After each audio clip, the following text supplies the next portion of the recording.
predicting the 2-0 for Lemon and Lime here. I think it's tough, tough decision. You're probably right in this instance. I feel like it could go to game 3. But my question to you is, if Team Clesia are able to take a win off of them, how do they do it? Like, what is the win factor here?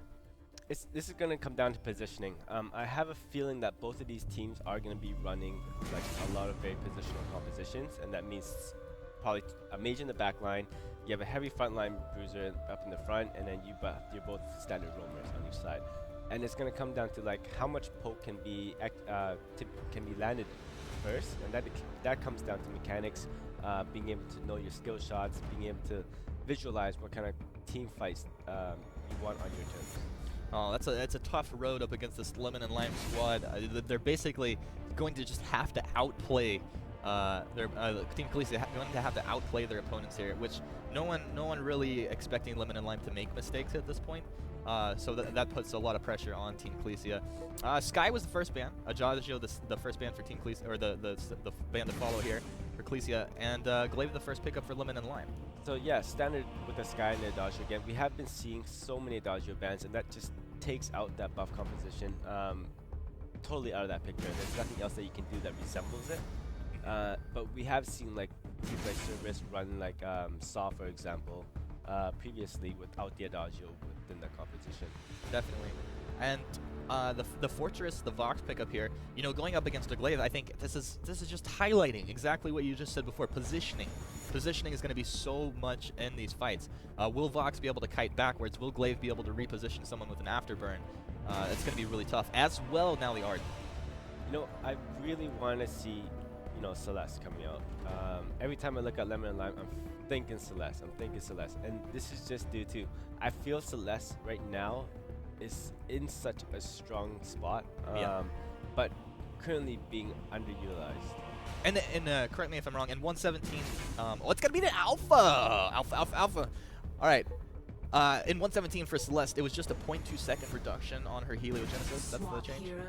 Yeah. Which, I mean, very noticeable if you're, I can't confirm if you're a Celeste player. Because it's 0 point something, which is too little. Well, all right, we're going to have Ryme here as the last pick for Team Clesia. You're going up against a full melee composition. And Ryme, you know, he was balanced a little bit here. He's very strong. Do you think he does pretty well against this comp? I favor the composition coming out of Team Clesia actually quite a bit this one, especially when you're pitting up Ryme against 3 melees. This is his zone. Don't mess with his zone. And even though they have a stronger composition, you know, you can't count out Lemon and Lime to outplay the other team. Like, that's what they have going for them right now. And bringing in Alpha, who a lot of people don't have too much experience playing against, you could have that shocking factor where you can just jump in quickly, delete Vox out of that picture, and then everybody can just turn around and Ryme. All right, guys, shock and awe, delete the Vox. That's the plan here for Lemon and Lime. We've loaded into the Halcyon Fold, so let's go ahead and jump into this game right now. And with that, we'll throw it to our casters, Action Jackson and Scoundrel. Take it away, guys. Man, is it Christmas already? Seeing 2 alphas in the same day, and you know, actually, I had mentioned it before. People felt maybe that the alpha earlier underperformed a little bit. Lemon and Lime, these guys, specifically Alpha 1, 2, 3, were the ones to show it first when we actually had just seen the release of alphas. So, gonna be exciting if they can make it work. Ryme on the other side, an interesting pickup here, and it's surprising we haven't seen more of him. We're gonna see Book of Eulogies as well on Apfel, because he's going to the lane with this alpha, so he's going to need to attempt to sustain as much as possible using that first item pickup. And like you said, we are going to see the jungle Arden and Glaive combo, which we've seen time and time again. This is something that has been tried and tested. They're going to be as aggressive as possible, but it does look like Vox is going to come to the rescue, and Glaive. Yeah, 8-Slip rotated down very quickly there, but Ryme, as soon as the Afterburn came out from Arc Lost in Space, wasn't able to keep the damage going. Obviously, Winter Spire, not a super long-range ability, but Justman, he's going to spot out Arc Lost in Space. They know that this is still a fight they might be able to pick, although Arc Lost wants to keep it going. Doing some good damage, jumping in there onto Justman. So far, Clesia doing a good job of stealing away these back camps, though. I feel like we really need to see the roam down from Apfel if they want to contest properly. Here comes Arclost, so he's going to go for the fight. The root comes across, keeps Justman alive for just a little bit longer. Ares doesn't have blood for blood yet. Arclost has made the distance between him and John X, though. They're going to try and regroup. Ares needs one more attack, picks up the first blood. Lemon and Lime outplaying just like Rome said they might. Here comes Apfel finally, looking to go for this kill onto John. He's trying to get the fortified health back, but it's not going to be enough. Lemon and Lime with 2 quick kills, 8 slip. Also could be going down if he's not careful here. He's got the boots, should be able to walk away. But Lemon and Lime off to an explosive start. Yeah, indeed, and there's this power of the Arden and Glaive jungle combo that you can see. And I actually think that both Ryme and Fortress were a little bit over-aggressive. Now, I quite like the Ryme here because it's something that we haven't seen so far yet, Jackson. We haven't seen Ryme, despite him receiving some changes in 1.17. And previous to this, he was practically the anti-melee mage that people picked. I mean, he was there, essentially, to deal with melee champions. Well, you've now got 3 melee champions, and we're seeing the rise of Ryme once more. And then we'll have to see if he can have the same kind of potency we saw him have in the past. Yeah, it's interesting, actually. I mean, in our internal caster chat where we discuss things, everyone was like, it's weird that we're not seeing any Ryme, right? I mean, now that it has been picked up, we'll have to see if maybe the changes to him hurt too much, and that's why, or if it's still going to be effective. This is the perfect situation, like you just said, against 3 melees for him to be effective. Apfel, I want to talk about the alpha pick a little bit more, though, because I really like it into the Vox. You have 2 gap closers. So for every 1 Sonic Zoom, you have 2 ways of getting on top of him. Prime Directive and the Core Collapse. So, sorry, not the Core Collapse, the Core Overload. So he's going to be able to really stick to Aid Slip, and I think that's a big deal when you're trying to play that box. Absolutely. And I really like the Book of Eulogies as well, despite obviously we're likely going to be seeing a Crystal Power Alpha. Book of Eulogies is allowing him to sustain as much as possible in lane versus this sort of range discrepancy that you're seeing here. So a very sensible first item choice from Apfel. And look again, both Ryme and Fortress being super aggressive here in this jungle.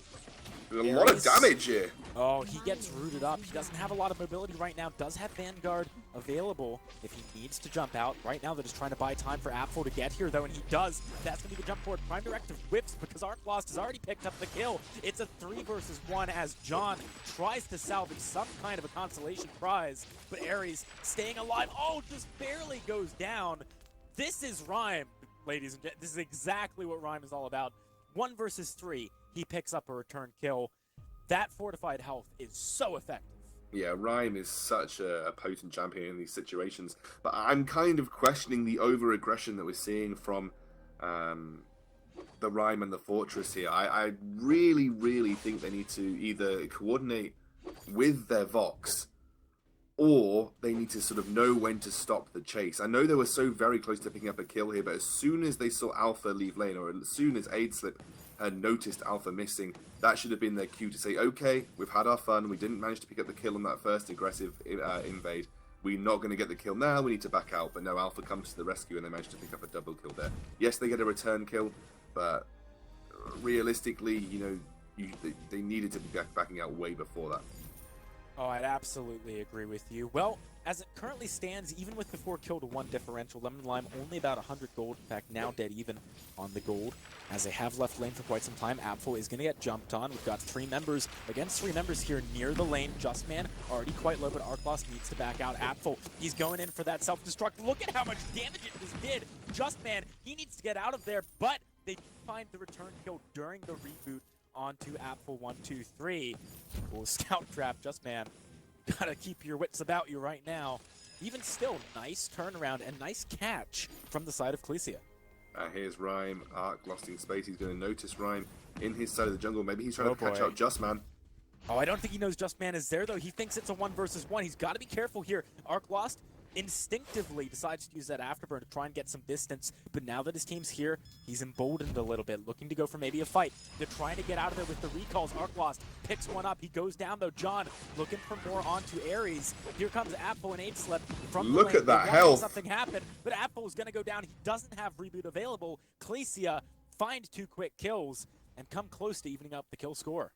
Clesia and John just with that fortified health there on this Ryme, and we're starting to see how effective this can be against these full melee compositions. You know, we were talking in our caster chat, and you know, like you mentioned, a lot of people noticed saying, well, why haven't we seen Ryme? Because with the popularity of both Glaive and Arden and how much we're seeing them in single compositions, you would think that Ryme could be finding his way back in somewhere.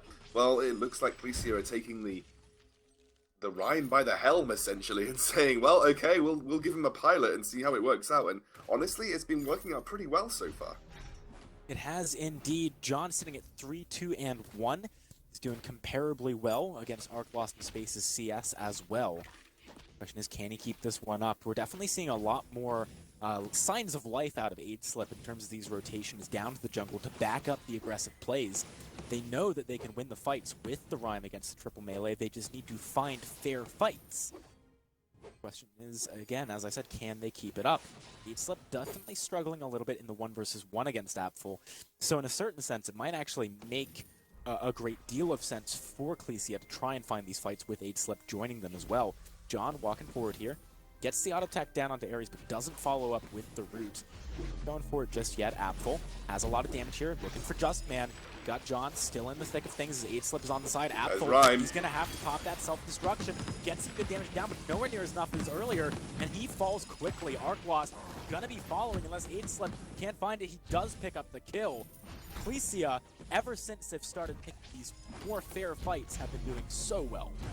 And also you've got to note that Slip on this Vox is going for the weapon power Vox at this point, so he's not going for that crystal power Vox that we're used to. And actually weapon power Vox does scale very nicely. Maybe not as effectively in terms of burst as a crystal power Vox, but it's still incredibly scary. And what it does do, after picking up that gold mine, is it does give them multiple paths in terms of a sort of a hybrid approach to their offensive, because you have that Ryme, who is obviously all crystal power, and having picked up that Eve of Harvest, he's staying very, very healthy. But then you have the weapon power Vox, and it does make itemization slightly harder for the Lemon and Lime team. That's a very good point. You definitely don't want to tunnel too hard. Occasionally you see these double crystal power or double weapon power builds, but as the game gets later and later, it can become problematic as more and more defensive items, shield and armor, get picked up by your opponents. So having that versatility, having both, makes a lot of sense. Apfel gonna get jumped on here, has the reboot available. He's got some backup from Arc Lost, but I don't think it's gonna be enough. Already going down. This is not a fight that Lemon and Lime want to pick right now. 2 versus 3. Clesia starting to run away with the game a little bit at a 3K gold advantage in 9.5 minutes. And this is a multiple threat comp as well coming out from Team Clesia. They've got both the Ryme and the Vox, whereas I always feel that with a Glaive, especially in the jungle where you're not going to have a great early start, or at least when you don't have a great early start, you're kind of limiting the threat that your composition provides. You know, you're relying on alpha and alpha only at this point for most of your damage output. And she's getting taken down pretty readily and pretty quickly, and you're really seeing how effective Ryme is versus these melee compositions. He's just able to allow kiting for days. And Vox, you know, he just hasn't been touched. 2-0-2 at this point. He is completely healthy and completely well throughout the majority of these skirmishes and teamfights. It's an interesting matchup, this one, actually, because if you look at the results from the last qualifier, Clesia, this is as far as they made it. They got knocked out in the round of 16, and I'm sure a lot of people, seeing that Lemon and Lime actually managed to make it one round further, expected them to really pull out maybe even a commanding win here, but they are certainly on the back foot. The gold lead keeps expanding for Clesia. Lemon and Lime, they got to be careful about diving too deep into these more interesting, more adventurous compositions that they are known for. Here comes Just Man. He's looking for maybe some kind of a fight, but Arc Lost is going to be able to knock away Slip. I agree with you there, Jackson, because I feel like they've taken a very basic composition in the form of Arden and Glaive, and then they've put in Alpha, expecting Alpha to be the hyper carry. But realistically, most of Alpha's burst damage and most of Alpha's carry potential comes from her ability to blow herself up. As a hyper carry, you're not wanting to blow yourself up. You know, you want to be able to sit in the back line and do sustained damage, like something like a Scarf, or, you know, as we can see on the side of Clesia, the Vox. When you're hyper carry and the person that you're relying on to do the majority of the damage goes in literally to kill herself and then reboot and hopefully survive that reboot, you're putting all of your chips into one very, very volatile ability. I've got to agree with you there. I feel like Lemon and Lime, it's worth noting that they've made a lot of hands, right, in that first qualifier. Arc Lost bringing out Celeste was super popular, Apfel bringing out the Alpha. Maybe it's gone to their heads a little bit. Maybe they're like, feel Celeste would, you know, this is our identity. Yeah, Celeste would have been great, by the way. I feel like Celeste would have been the perfect pick, and I think Rome was completely right. Celeste over Alpha any day of the week for this composition right now. You know, you played right into Ryme's hands by picking the Alpha, and they're really punished for it. They're actually now 5-6k gold behind, and it's only getting worse for them as this gold mine stacks up ever so slowly. You just see Clytia, they're laughing right now. They've got 2 ranged threats, and well, ranged, semi-ranged threat in the form of Ryme, and then a ranged threat in the form of Box. And they're just unable to deal with Box because they can't get past Ryme and they can't get past Fortress. And the thing is, Ryme, he's unbelievably tanky for such a high damage threat as yeah. well. When he's leading the charge on the front line, backed up by the Fortress, to give him the movement speed to stick on to the melee champions, or sorry, heroes that Lemon and Lime are running, it really does allow for Vox to pretty much... Curse. You have given me your curse. I've given you your curse of naming things from other games. No, they are indeed heroes. And yeah, Ryme, he has really been MVP in this so far. I mean, the aggressive jungle invades sometimes didn't work out in the early game, but they stuck to them. And they said, no, we know Ryme can thrive in these situations. There's the gauntlet, they're going for a fight. The gauntlet does find the stun on the John, that's pretty big, but Ares goes down right off the bat. Apfel extremely low, the Valkyrie picks it up, the reboot not going to complete. Look at how explosive the fights are from Clesia. They basically didn't even take damage in that fight. Just man, all the damage he took was from the turret after the fact. It's an ace coming through, Clesia doubling the kills. This is absolute destruction ever since that early game fight, which really secured their lead. Clesia have just been running away with the game. Well, I think Lemon and Lime are going to be left with a sour taste in their mouth after this little I've not series heard that here. one before. I can't work out if that was one that's been used a lot in this situation. I was thinking that one up for a good 35 seconds while you were talking. I feel like they've been a little bit too adventurous here. Like, I really like Alpha, and I think she can work in certain compositions, but I think relying on Alpha to carry you through the game, especially when you've got a less than threatening pair that will be roaming through the jungle, you know, I really feel like she's not the kind of champion that you can rely on single-handedly to carry. Just because of the way her kit works, it's just not what she's designed to do. She's designed to kill another person. She's designed to completely delete an enemy's threat. She's not designed to single-handedly burst into a team fight, blow everyone up in one go, and then still somehow carry. Yeah, I mean, it's just innate to how a self-destruct works and her reboot works, where you have a period of downtime, right? You're not doing anything when you're rebooting, other than drawing fire, and against the double threat comp, they're going to kill you immediately. It just makes it so easy for Ryme to just get his pillars onto you and blow you up.